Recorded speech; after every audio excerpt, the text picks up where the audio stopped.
Wow, wow, wow.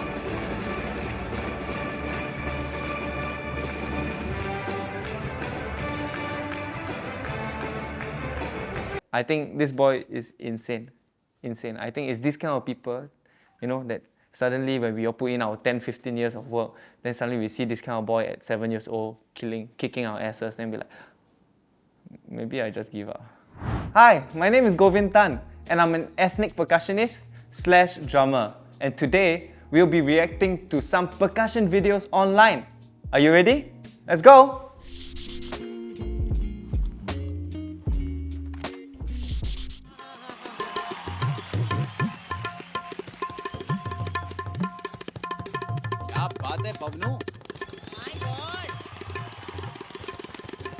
Wow, wow, wow! Impressive. I can hear everything he's playing though, and I think it's really, really good. If you look at the tabla, it's smaller, a lot higher pitch. So it's more, in my opinion, it's more like a Sufi music, ghazal music kind of thing. In India, there's this instrument called the tabla, but it was actually brought over from Persia, if I'm not wrong, over to India, and they have a similar instrument called the Tabl. I think they also pronounce it as tabla, but sometimes it's interchangeable for darbuka to be also called the tabla.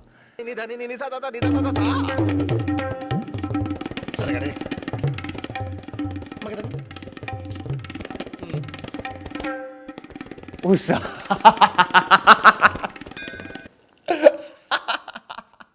Amazing. One day I also need to learn. Although, I do think perhaps he have learned the tabla before. While he's definitely not playing live. I mean, people who play the tabla would know that it's definitely not 100% accurate.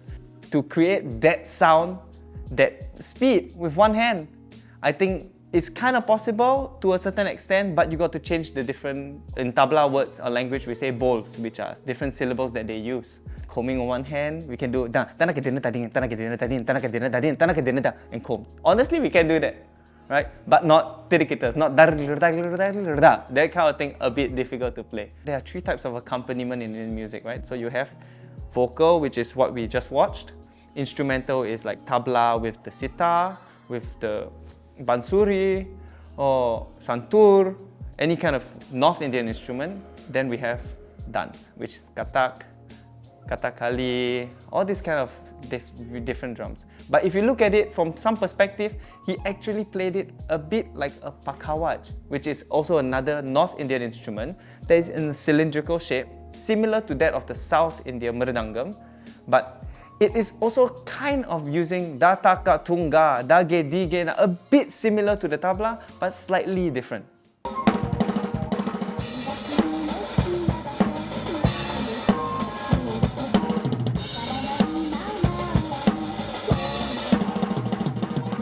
Ooh la la! Oh my god, insane. Like, I've never seen a mascot play drums live. The closest, right, was people like makeup, or they wear, the one-piece suit, but which is not as big as it is like a real mascot. But if you look at it, this person knows how to play the kit. Japanese music it seems easy or it sounds like cool, but it's actually insane. It's very difficult to play. You look at the amount of chops he has, and then suddenly double pedal, with everything on top. Insane. This guy really can play. Legit.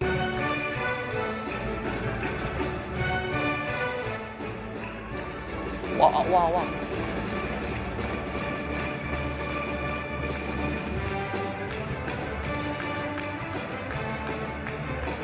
Oh my god. He's like what? 2, 3? Insane. He's playing a big boy drum set, no? With a small chair, small snare tilted for him. Like, this boy, he will fly. Like, by 3 years old, natural sense of time, natural sense of rhythm, and phrase. He knows the music. He can improvise to the music. I think this boy is insane. I think it's this kind of people, that suddenly when we all put in our 10, 15 years of work, then suddenly we see this kind of boy at 7 years old kicking our asses, then be like, maybe I just give up.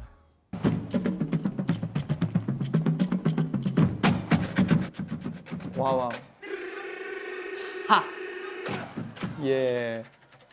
I have very little, very little, actually not very little, I have zero experience with drumline.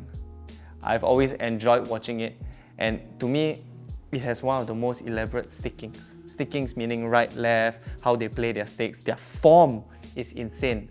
Recently, I just did a project in USS where we're working with drumliners and a bunch of dancers where we create a show. When I was writing the stuff for them, I don't know what are the tricks they can do. I have a brief understanding of stickings because of drum set, right? But the amount of tricks when they were playing and the force you actually hear when you hear them live, the power is insane. The power they can drive out from that drum, just without amplification. I was blown away. Sticks, clean, movements, clean, stick tricks, chap, chap, chap, pop, throw, chap, da da da da da da da. Everything. Wow. Impressive.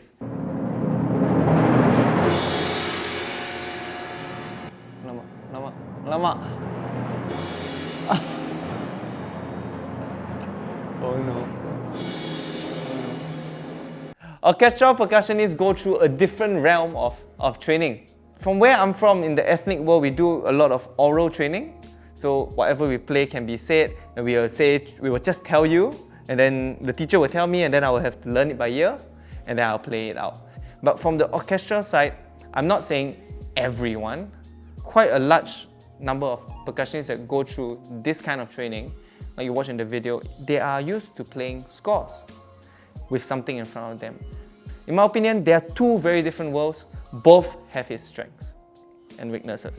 My side, where I learn things by ear and play a lot of improvisational works or improvisational style, it takes a toll a bit on my reading, so I can't really read that well.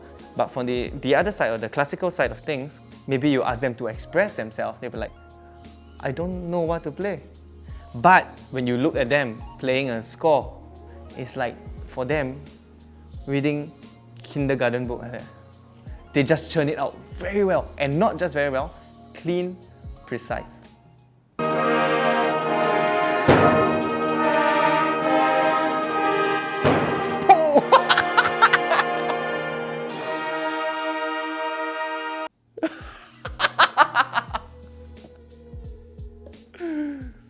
My sticks has dropped off my hand before, but there's never hit someone in the face.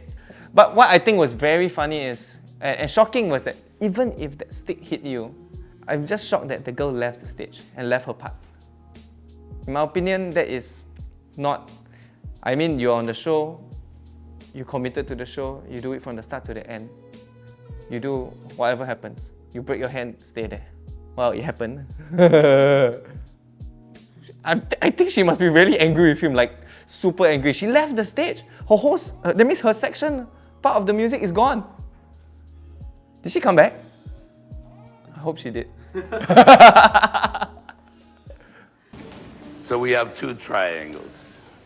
Now, let me hear taking it up from two triangles. One. No, it has to be taking it up. The same rhythm that they've been playing. Everybody plays so well. Taking it up. Crazy. Like I noticed the word like triangle specialist. I actually don't know if there's anyone that is a triangle specialist. I mean, if you're a specialist at a triangle, to make a living to be a specialist at a triangle, you how often do you ever go to an orchestra and this guy tell you I'm a triangle specialist and they hire me to just did it? That's the misconception of this particular triangle, this instrument. It is also used a lot in many different cultures, right? Like Brazil or takachingi, they have this kind of thing, which is sometimes they build a one-handed triangle, which is all folkier, right? But for the classical one, actually, do you know that the triangle costs a lot of money? Do you know they have different sizes? Some as thick as like this, like that size, like a 20-cent coin thickness. Then they have the thin one. And not only that, they also have specialized beaters. So the triangle, a lot of people think about this like, we can just anyhow ting, ting, ting, ting, ting. But I think this video really showed it. Like the sound, every sound that is created, especially in an orchestral setting, it's very important. So he's so precise and so detailed to the point that he wanted tak-ta-tang. He wanted articulation, strong articulation from the triangle. I don't know how to solve it. There are different spots on the triangle that you can hit that makes it warmer, softer, brighter. But yes, playing the triangle is actually quite difficult. I hope you have enjoyed watching these videos with me and you might have learned something along the way. So see you next time. Thank you. Bye.